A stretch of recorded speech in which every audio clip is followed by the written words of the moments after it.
الذي علم بالقلم علم الإنسان ما لم يعلم وأشهد أن لا إله إلا الله الذي وصف نوحا بأنه كان عابدا شكورا ووصف أيوب بأنه كان أوابا صبورا وجعل النار بردا وسلاما على إبراهيم فكانت له ضياء ونورا وألقى قميص يوسف على وجهه يعقوب فارتد بصيرا وأرسل سيدنا محمدا شاهدا ومبشرا ونذيرا وداعيا إلى الحق بإذنه وسراجا منيرا وأشهد أن سيدنا وشيخنا أستاذنا ومعلمنا مصطفانا محمد رسول الله الذي بعث بشرع كالشمس وضحاها وبقرآن كالقمر إذا تلاها وبسنة كالنهار إذا جلاها فمن أعرض عنهما عاش في ظلمة الليل إذا يغشاها يقول الله في حقه يا حبيبي يا محمد لو أن أولهم وآخرهم وإنسهم وجنهم سلكوا كل طريق واستفتح علي كل باب ما فتحت لهم حتى يأتوا خلفك يا محمد. إخوة الإيمان، وحدوا الله فإن التوحيد رأس الطاعات، واتقوا الله فإن التقوى ملاك الحسنات، وعليكم بالسنة فإن السنة تهدي إلى الطاعة، ومن أطاع الله ورسوله فقد رشد واهتدى. وإياكم والبدعة فإن البدعة تهدي إلى المعصية، ومن يعص الله ورسوله فقد ضل وغوى. وعليكم بالصدق فإن الصدق ينجي والكذب يهلك. وعليكم بالإحسان فإن الله يحب المحسنين. ولا تقنطوا من رحمة الله فإنه أرحم الراحمين. ولا تحبوا الدنيا فتكونوا من الخاسرين. ألا وإن نفسا لن تموت حتى تستكمل رزقها، فاتقوا الله وأجملوا في الطلب وتوكلوا عليه إنه يحب المتوكلين. وادعوه ربكم إنه مجيب الداعين، واستغفروه يمددكم بأموال وبنين. أعوذ بالله السميع العليم من الشيطان الرجيم. وقال ربكم ادعوني أستجب لكم إن الذين يستكبرون عن عبادتي سيدخلون جهنم داخلين. بارك الله لي ولكم بالقرآن العظيم، ونفعني وإياكم بالآيات والذكر الحكيم. أقول قولي هذا واستغفر الله لي ولكم فاستغفروه إنه هو الغفور الرحيم وهو البر الكريم. به أحسن كتب نظام، وأفصحها كلامات، وأبينها حلالا وحرام، محكم البيان ظاهر البرهان، مخذوف من الزيادة والنقصان، فيه وعد ووعيد وتخويف وتهديد، لا يأتيه الباطل من بين يديه ولا من خلفه، تنزيل من حكيم حميد. وبعد، لقد وقفت أمامكم ولست بخيركم، بل كي أذاكر نفسي شوية وأنفسكم وأفيدكم بما أفادني الله. Ndugu Waislamu, nichukue fursa hii kwa mara ya pili kukuhusieni nami pia kuhusia nafsi yangu kumwogopa Allah na kufuata mwendo na kutekeleza sunna za Mtume Muhammad sallallahu alaihi wasallam. Tukiingia katika suratu Ali Imran, Mwenyezi Mungu Subhanahu wa Ta'ala ameanza kwa kusema baada a'udhu billahi minash shaitanir rajim, ya ayyuhalladhina amanu la tattakhidhu bitanatan min dunikum la ya'lunakum khabala ودوا ما عنتم قد بدت البغضاء من أفواههم وما تخفي صدورهم أكبر قد بينا الآيات لقوم إن كنتم تعقلون يا أيها الذين آمنوا zipo tele ndani ya Qur'ani Karim. Nasema kibaru ulama, ukisikia umekuja mwito huo umekuja kwa watu maalumu waumini. Ya ayyuhalladhina amanu, kwa ajili speciali ya waumini. Imma fihi amrun khayrun laqad yurshadu ilayhi wa imma amrun nahyun yunha an. Inawezekana kuna jambo lina kheri lina busara wanaelekezwa waumini peke yao, au kuna jambo isharatu hamra, taa nyekundu imewaka la hatari, Waislamu wanaonwa. Miongoni mwa hizo ya ayyuhalladhina amanu, miongoni mwao ni hii ya ayyuhalladhina amanu, enyi waumini wa dini ya Kiislamu, la tattakhidhu bitanatan min dunikum, msiwafanye marafiki mahasidi, wanafiki, wenye matatizo na nyinyi. La yalunakum khabara, hawaji kukutakieni mabaya muda wote. Waddu ma anitum qad badat al-baghdha min afwahihim, tamaniati yao wanatamani mfikwe na maovu na mabaya, mharibikiwe. Zimedhihiri wazi chuki ndani ya midomo yao. Wama tukhfi suduruhum akbar, wanachokisema ni kidogo mno, lakini kilichokuwemo ndani ya vifua ni kitu kikubwa. Qad bayyana lakumul ayat, Mwenyezi Mungu ameweka wazi ishara zake, alama zake. In kuntum taqilun, kama mna akili basi angalieni jamaa hao. Haula, tena watu hao, ulai tuhibbunahum wala yuhibbunakum, mnapenda, mnaona saa nyingine ni wenzenu, lakini wao hawakupendeni hata kidogo. Hizi nyoyo za binadamu, Mtume sallallahu alaihi wasallam alisema, inna fil jasadi mudghah, katika mwili wa mwanadamu kuna kipande cha nyama.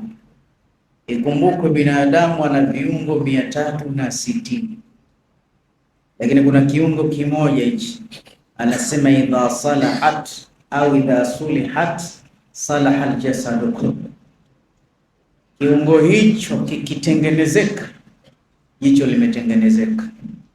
Kiungo hicho kikitengenezeka, mkono umetengenezeka, mwili mzima umetengenezeka. Wa idha fasadat, kiungo hichi kikiingia ufisadi, kikianza kuharibika, fasada aljasadu kullu, mwili mzima haufai, hakifai tena kiungo hicho. Ala, zinduka mapema. Ala, fahamu ujumbe wa Mtume, tanabba, wahiya alqalbu, wahiya alqalbu, na kiungo chenyewe ni moyo. Walaqad sumiya alqalbu bikathrati taqalluba fi hal, moyo umeitwa qalbun kwa sababu ya kubadilika badilika katika baadhi ya hali. Moyo una kazi mbili au una kazi tatu. Kazi ya kwanza kupenda, na kazi ya pili kuchukia. Mtu akikwambia I love you so much, yani kinachoelezea hali ya moyo, tarjama wake ni ulimi, lakini wallahi ulimi hauna ufasaha kueleza reality ya moyo. Hauwezi kubainisha kilichokuwepo moyoni. Ndio utamsikia mtu asema nakupenda, sijui hata nikuambie nini, ungeuona moyo wangu, huyo amemaanisha.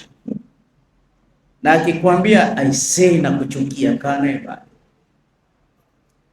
naye mbali, huku moyoni kuna janga kubwa mno. Akikwambia nakuchukia, ogopa, tena ogopa sana, kwa sababu mtu akikupenda dalili yake ni mutabaa.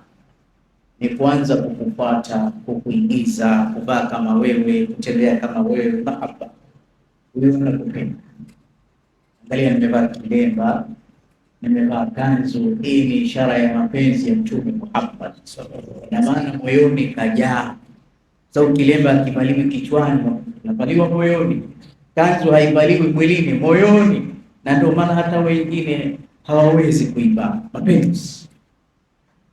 Kwa hiyo mtu akikwambia sikupendi, ndani ya moyo kuna hali kubwa. Sasa huu moyo una amradhul umma, kuna amradhul umma, kuna maradhi ya umma, na maradhi ya umma yenyewe ni moyo unaougua, una qalbun marid. Nyoyo zetu zina maradhi mengi mno. Maradhi ya kwanza al-ain wal hasad, kuoneana choyo. Maradhi ya pili al-bughda. Maradhi ya tatu al-ghiba. Maradhi ya nne al-riya. Tunaona maradhi ya kujiona, sumaa, kujisikia taa. Tuna maradhi ya uongo, tuna maradhi ya usengenyi na utesi, lakini kuna maradhi makubwa zaidi, ni maradhi yanayoitwa ashahna, maradhi ya chuki. Maradhi ya chuki, Mtume sallallahu alaihi wasallam aliyetuambia la tahasadu wala tabaghadhu wala tadabaru, msihusudiane, si Uislamu. La hasada illa fi ithnatayn, hakuna hasadi. Hasadi ni haramu kabisa, isipokuwa inaruhusiwa katika mambo mawili. Urafu wa hasadi wanasema maana alhasad an tatamanna zawala ni'mata akhika. Taarifu ya hasad ni kutamani neema ya mtu imuondoke. Kaneneva konde afi, amepanda kiuchumi ashuke. Na wengine nasema bughdhu ni'matun wa illam tatamanna bizawali, ni kuchukia tu ile neema ya mtu hata kama hujataka iondoke. Ili ndio kama yule hata sijapenda, sasa utakawaachane. Wala sisemi hivyo, inaingia katika moyo. Haya ni katika maradhi haya, na dawa yake ni moja tu, na inshallah tutaibaini inshallah. Maradhi ya hasadi ndio hayo, maradhi ya uchawi ndio hayo, ya uongo. Lakini maradhi makubwa ni maradhi ya chuki. Ndio maana sisi ni vipenzi wa Allah. Allahu waliyul ladhina amanu, Mwenyezi Mungu ni mpenzi wa waumini. Ndio maana anatuvuta masikio sehemu kuna hatari, itakiwa akuambie kwanza muumini. Kwa hiyo ukiziona hizi aya karibia 80 ya ayyuhalladhina amanu, ukisikia tu ya ayyuhalladhina amanu, sema ndio sehemu yako. Msikilize Mwenyezi Mungu anasema la tattakhidhu bitanatan min, yani bimaana kaeni mbali na wenye chuki kama mnajua. Sasa wanasema chuki ni maradhi makubwa na ni maradhi mabaya, tena yanaoambukiza kwa haraka mno. Haya maradhi ya chuki, na ndo jamii tunaoenda nayo. Tufundishane kitu kuhusiana na ashahna. Angalia magerezani, kila rais akija jimu yake sometime anatoa msamaha wa wafungwa, na hili jambo kwa Mwenyezi Mungu lipo. Ila ikija nisfu Shaaban, Mwenyezi Mungu ya pale anatizama waja wake wote kwa jicho la rehema, anawasamee wote. Mtume asema watu wawili hawapati msamaha: mushiriku billah, mshirikina alowacha taa na tauhidi ya Allah akaabudia mizimu na dini zingine. Hunaka fi samaa ma fish yadiyan mutaaddida inma hunaka shara'i'a mutaaddida inna ad-dina 'inda Allahi al-Islam. Mtu ambaye hajawa Muislamu apate msamaha. Mtu wa pili mwenye shahna, mushahid, mwenye chuki na wenzi wake. Angalia, hata msengenyi atasamehewa kwa Bwana, mwizi atasamehewa, lakini mushahid, mwenye chuki, Mwenyezi Mungu hamsamehe mpaka aondoshe zile chuki kabisa, hizi chuki. Na chuki, kwa nini nimesema ni maradhi mabaya tena yenye kuambukiza? Na kuzungumzia chuki, ziko sababu. na Mtume ni daktari, alisema jubilatil qulub, hizi nyoyo zimeumbiwa tuhibu man ahsana ilaiha, umpenda kila atakayezifanyia mazuri, watabghudhu man asaa ilaiha, na zitamkasirikia kila atakayezitendea mabaya. Bimaana binadamu tuna sifa mbili, sifa tamu na sifa chungu.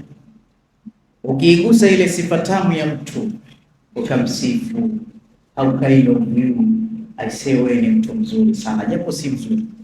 Aisee, wewe ni mtu mwema. Aisee, wewe unasaidia watu. Aisee, basi utamkuta anatabasamu. Hata ninakupenda mno, anazidi kutabasamu, automatically kupenda. Na Mtume kisha tuambia, ukimpenda mtu usiishie moyoni, mwambie nakupenda. Kwa sababu ukimwambia mtu nakupenda na ukamuonesha vitendo vya upenzi, ni mtaji umewekeza, automatically naye atakupenda. Ala la qalbi tabasamia, wa tabassum inda wajhi akhika, ile kutabasamu tu ni uchawi wa halali. Maki ukimtabasamia mtu automatically naye utamuona anaanza kutabasamu. Lakini wallahi ukigusa ile sifa chungu, sifa mbaya ya nafsi ya mtu, hata awe mwema anaweza akaathirika shauri ya ujamaa. Hapa ndo tutakapoishi. Ukimwambia mtu wewe ni mtu mbaya, wewe bakhili, wewe una roho mbaya, mimi sikukubali na ninakuchukia, imamu uwe wewe, shekhe utakuwa wewe, hii automatically hata awe mwema nafsi yake itaingia udhaifu, ataanza kukuchukia lazima kabisa. Na akishaanza kukuchukia haishi pale, itaanza vita. Ndugu yangu sana, natumai hotuba itakuwa fupi sana leo. Vitaanza vita. Na Mtume sallallahu alaihi wasallam alipokuja duniani, miongoni mwa vitu alipokuja kupambana navyo ni kuachisha vita. Vita kati ya watu, kwa sababu vita ni jambo baya sana. Lakini leo kuna mambo tumeyaanza, vita vinanguruma katika nafsi za watu. Duniani kuna vita vingi sana, lakini vimesimamia sehemu kuu tatu. Kuna vita ya kimawazo, kuna vita ya kimaneno, na kuna vita ya kimatendo. Na hizi zote shauri ya chuki. Ukiona sehemu kuna vita, iwe ya bunduki, iwe ya mapanga, hiyo vita hiyo asilia yake imeanza vita ya kimawazo, na hii ni mbaya sana. Kisha vita ya kimawazo inaanzisha kuzalisha vita vya kimaneno, kisha ikishatoka vita vya kimaneno inaanzisha vita vya kivitendo. Kama umegombana na mtu au ushawahi kugombana na mtu, ilianzia mawazo, ndugu yangu Muislamu. Na hizi vita vyote ni mbaya mno. Angalia mfano vita vya kimaneno. Maneno hayana jambo dogo kabisa. Unaweza ukaambiwa neno moja tu, wallahi hapa msikiti wa Sheri uji tena kuswali, neno moja tu ndio aniambie neno kama lile limepasua moyo wangu namna kama hii. Neno unaweza ukakonda, neno unaweza ukatamani uingie kaburini, neno unaweza ukakosa usingizi, isa amekwambia neno tu. Mtu akasema neno au maneno yakapasua moyo wako ukavunjika. Kwa maana tukaambiwa afadhali ukauvunje msikiti mtukufu wa Maka kuliko kuvunja moyo wa Muislamu. Leo tunavunjana moyo, hakuna crepo henda, hakuna kupunguzana, hakuna kupongezana katika hii dini, ni kuvunjana kwenda mbele.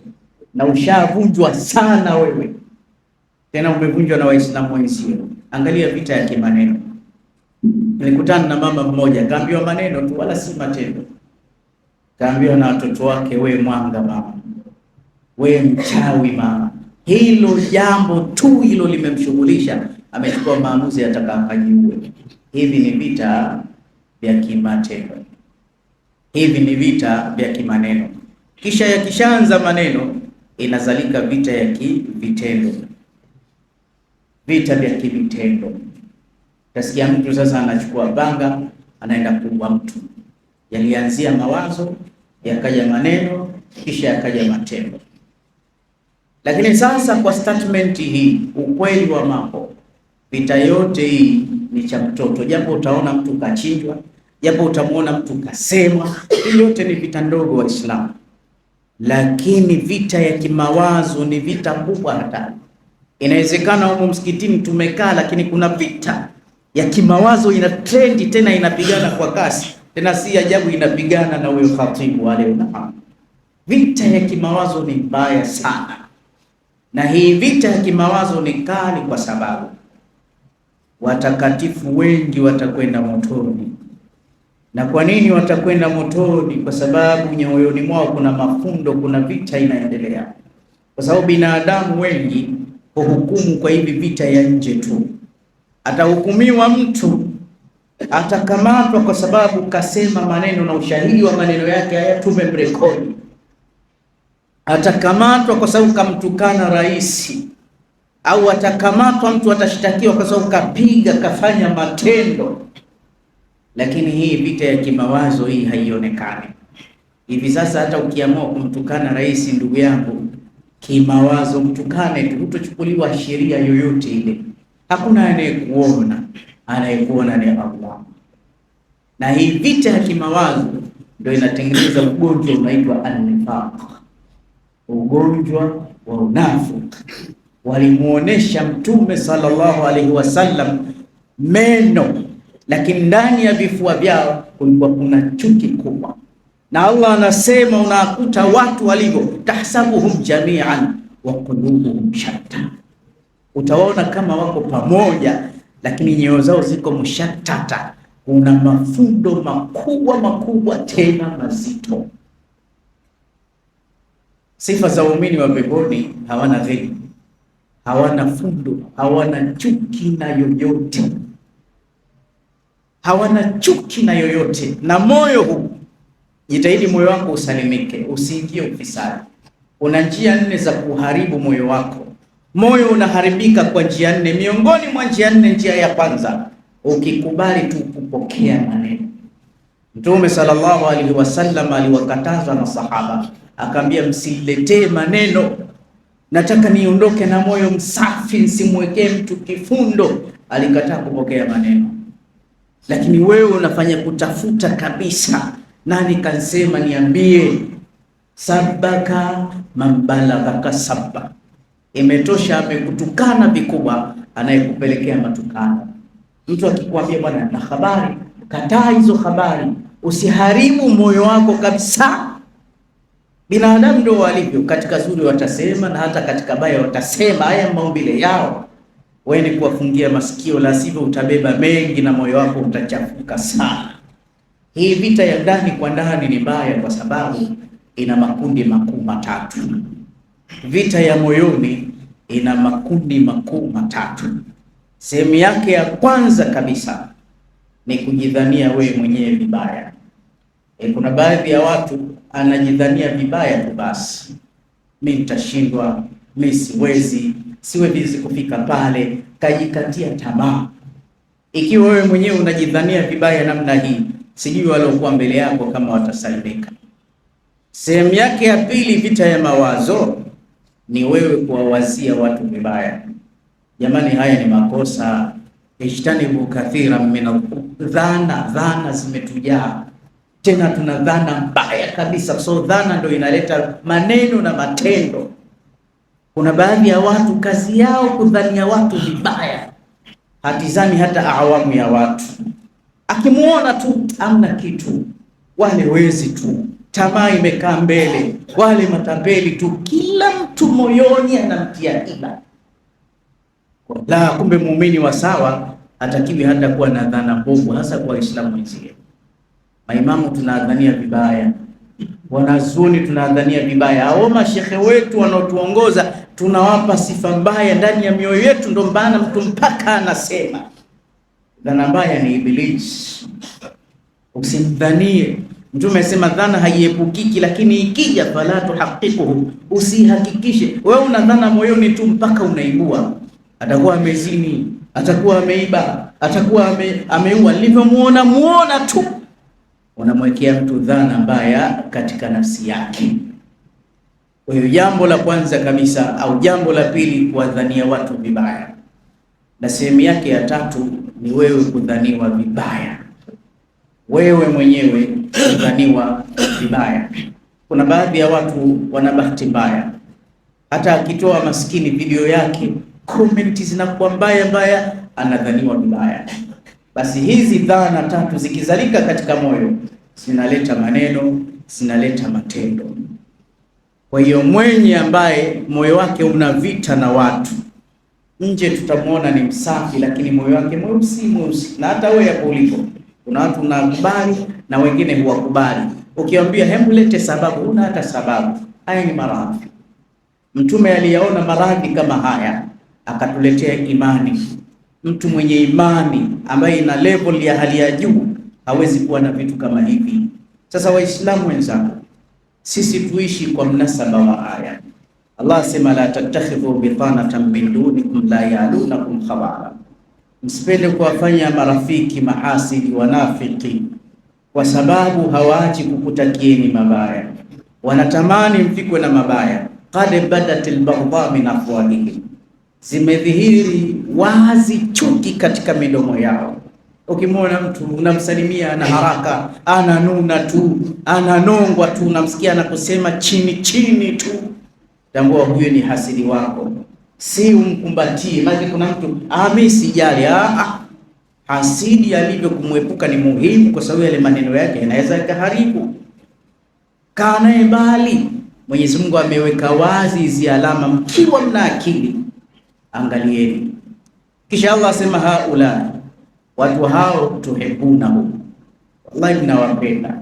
Mashekhe wenzetu hawa, wanadini wenzetu hawa, kampuni yetu hii, wala yuhibunakum, nyinyi hawakupendeni. Watuminuna bilkitabi kulli, mmeamini kitabu chao chote, umeamini silabasi zao zote, mmeamini mambo yao yote. Wa idha laqukum qalu amanna, wakikutana na wewe sasa anakuambia mimi ni mpenzi wako, mimi ni shabiki wako, mimi ni muumini wako, shafi mawaidha yako. Qalu amanna, sema tumeamini. Wa idha khalau, mkipeana kisogo sasa, wakikaa pembeni, afu alaikum lanamina min alghayth, wanauma vyanda vyao kwa hasira. Nitamani pale angekufa tu, anchekesha fikiri mimi nampenda. Afu alaikum lanamina min alghayth, Allah sema qul mutu bighayrikum, haya kufeni kwa hasira tu mlizokuwa nazo, kufeni. Inna Allaha alimun bidhati sudur, Mwenyezi Mungu alikuwepo katika vifua vyenu tayari, ashayabainisha, anayajua, na katuelezea habari kama hizi. In tamsaskum hasanatun tazuhum, mkipatwa na jambo zuri, in tamsaskum mas, tena jambo lenyewe zuri dogo tu.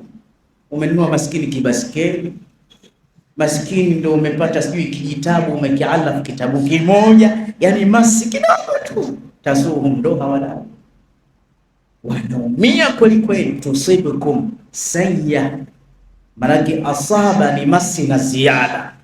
Mkipatwa na jambo la bahati mbaya, mkipatwa na jambo la kimakosa, mkiteleza, yafrahu biha, ndo hawalali mtaani vigelegele. Si tulisema kiko wapi, amefika wapi? Angalia Mwenyezi Mungu Subhanahu wa Ta'ala, kana kwamba anaona hali za leo. Ukiona ukipatwa na makosa, na leo Waislamu wa leo pia tuna tatizo hili. Utakuta shekhe anaongea vizuri, anakwenda vizuri, akiteleza tu basi ndo watu wote wanaibuka, anashambuliwa. Tulishasema siku nyingi, si basi angalau amatu nas, watu wa kawaida waseme, wanadini wenziwe wanashambuliwa. Inaonekana baina yetu tuna maradhi ya chuki. La tahasadu wala tabaghadhu, nyie Waislamu ni nyumba moja, kwa nini mnachukiana? Nyie hamjui kwamba mapenzi ndio kitu kinachoendesha dunia, na mapenzi yanakamua baraka kutoka kwa Allah. Mapenzi yamegawanyika sehemu kuu nne. Sehemu ya kwanza kabisa wanaita romantic love, ni mahusiano kati ya mke na mume. Haya mahusiano makubwa kabisa, wanandoa wakishikamana vizuri, Mwenyezi Mungu analeta sakana, utulivu wa maisha. Ndio maana mkifanya research, watu wengi waloana, watu wengi wenye majumba, wenye magari. La, ilikuwa ni kabla ya kuoana. Baada ya kuoa ndio umepata baskeli, ndio umepata nyumba, ndio umepata. Ukiotea mkipendana, ile kuishi kwenu kwa maelewano, hiyo ni baraka kubwa kabisa. Lakini pia angalia ndoa ambazo hazina amani, kila siku mikosi, kila siku wewe mtu wa kulipa kodi, tena inafikia stage mpaka kodi inakata. Kwa sababu gani? Hamna maelewano ndani ya nyumba, hamna amani, hamna amani kabisa. Penzi. Sehemu ya pili inaitwa family love. Family love, familia yenye upendo. Na familia yenye upendo, hata hapa msikitini sisi ni wanafamilia kama hapa. Na baba yetu Sheikh Adam, baba yetu Sheikh Adam au imamu wa msikiti, alafu sisi maamuma ndo familia yake. Hapa itakiwa ipatikane family love, familia yenye upendo. Kuna baadhi ya familia zingine zimekosa upendo, zimekosa amani, zimekosa mshikamano. Mama anagombana na watoto wake, watoto wanagombana na mzee, zimekatikiwa na upendo familia. Haya ni matatizo makubwa kabisa.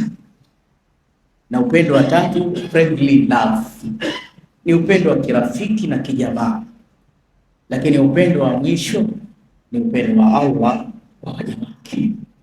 Hata Mwenyezi Mungu sisi anajitahidi sana kutupenda. Tena tizama, upendo wa Mwenyezi Mungu hauna masharti. Upendo mwingine una masharti, ukifanya hivi nitakupenda, usipofanya hivi sikupendi. Lakini Mwenyezi Mungu anakupenda hata ulipokuwa mshirikina, hata ulipokuwa unaabudia masanamu, na sasa hivi alhamdulillah unasali, bado Mwenyezi Mungu anakupenda. Kilichoondoka leo katika misikiti yetu Waislamu, kumeondoka upendo. Ndio maana hata zikihamasishwa sadaka, ataletwa yatima ana shida kweli, anaambiwa we mjane na we yatima, kimbilieni Sheli Buguruni, mtapona. Kwa umini wenzenu mtaenda kuombea wapi? Anakuja mtoto na kinabeba kitoto, tena unakuta jicho chongo kinatia huruma, lakini hachangiwi zaidi ya 200 kwa sababu kuna chuki. Hizo zinaliwa tu, hakuna dhana nzuri, kuna vita ya kimawazo, zinaliwa hizo pesa, hakuna chochote. Unamkuta mtu hivi hivi msikitini anakufa. Kwa nini? Upendo umetoweka baina ya waumini. Waumini wametupoteza sifa ya kushikamana. Muhammadur Rasulullah walladhina ma'ahu walladhina amanu ma. Muhammad mtume wa Mwenyezi Mungu na wale aliokuwa pamoja nao, sifa zao walikuwa shiddau alal kufar, wakali kwa makafiri, lakini ruhama bainahum, wajabatir rahma, wanapendana, wanahurumiana, wanashikamana. Yani wenzetu walituonesha good example. Sahaba akitoka barabarani akikutana na Muislamu mwenzie, ile furaha mpaka anasahau ndugu zake wa nyumbani, mapenzi makubwa, wakiozeshana majana bure bure, wakipendeleana kheri kabisa. Dini ilikuwa laini na nzuri kwao. Sisi tuna bomba, tuna utaasisi, tuna madhehebu. Utafikiri Waislamu wao kuna Wakristo ndani. Hata salamu saa nyingine kwa sababu ya madhehebu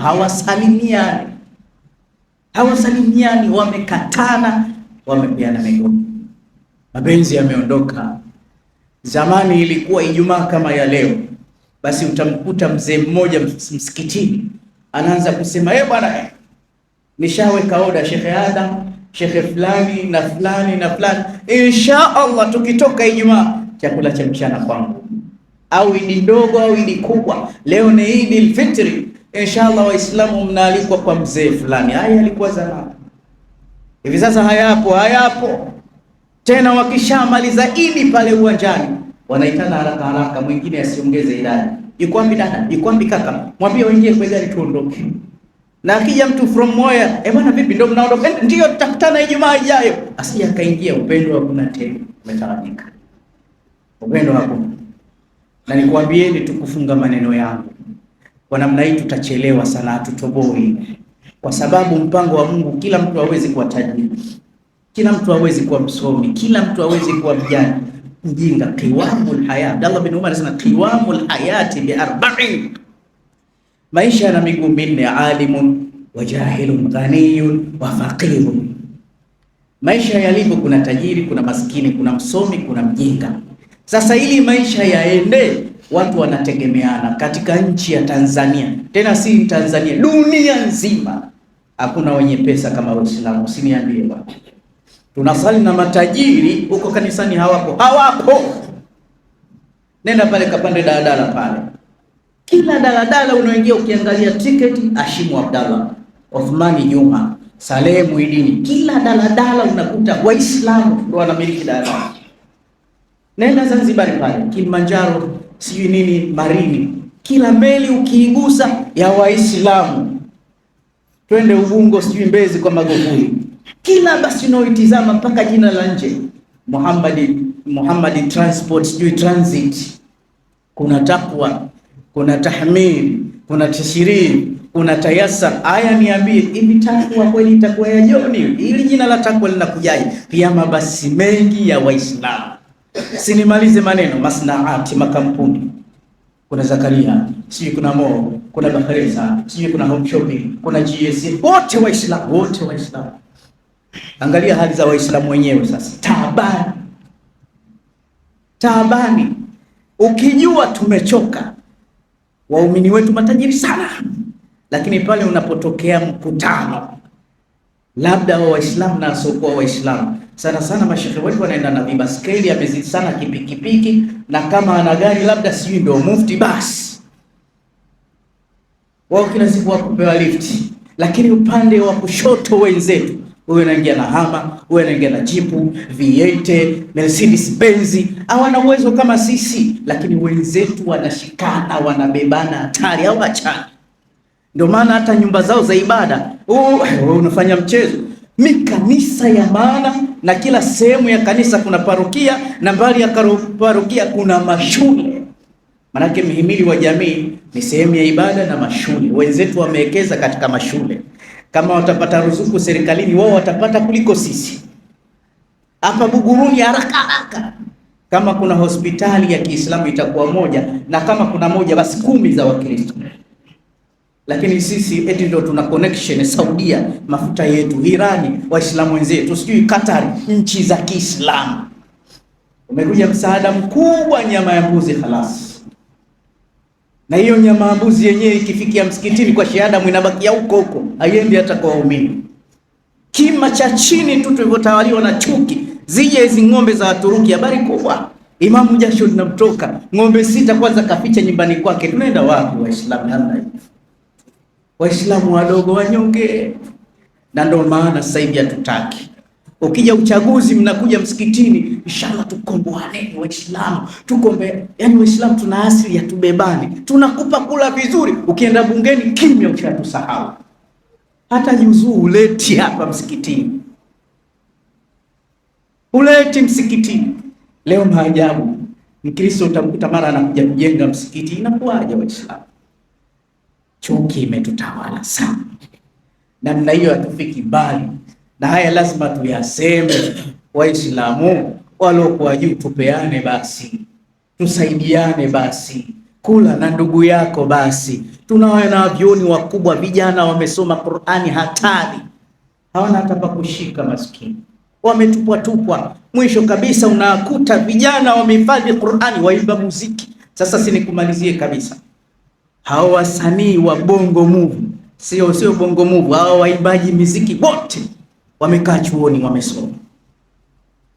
wamesoma, wamepata elimu, msikitini hawajafanyiwa fikra, wanaimba muziki. Niambieni ukweli, waimba muziki katika nchi Waislamu ndio wanaimba muziki sana, kwa sababu washachukua mazoezi katika kuimba kaswida, katika kusoma Qur'ani, wanakimbiza hatari. Na sisi Waislamu tunaona haya, kila mtu na lake. Neno la mwisho, umo msikitini ukimuuliza Muislamu mmoja tu ashai kupewa zaka nani, haipo. Mlango wa zaka bwana, Tanzania umekufa shefu. Umekufa. Na hata sehemu za mayatima basi wamewekwa pale wasaidiwe, au wasaidizi wenyewe wa mayatima. Akishakuwa pale kwa kituo, yeye mwenyewe anakuwa yatima. Kuna mayatima na upigaji juu yake. Watu wakijua unakuta mambo haya. Tunamuomba Mungu atujalie tupendane. atujalie tuondosheane chuki, na alama ya mwisho kupendana. Tukiondoka hapa leo, si Ijumaa, tumfikirie imamu, tumfikirie yote atakayekuwa tayari hapa, na ukitoka muulize Muislamu mwenzio, kuanzia leo sisi ni wanafamilia, ni familia moja, tunaanza upendo. Umekula ndugu yangu Muislamu, nikukaribishe nyumbani ndugu yangu Muislamu. Una chochote, una kibarua shekhe, kama una uwezo wa kuajiri watu 3 4, kuna watu hawana ajira, vijana wa Kiislamu. Mungu atakubariki sana. Tunamwomba Allah tujalie kuwa wafuasi wa hakika wa Mtume Muhammad sallallahu alaihi wasallam. Inna Allaha wa malaikatahu yusalluna ala nabi ya ayyuhalladhina amanu sallu alayhi wa sallimu taslima.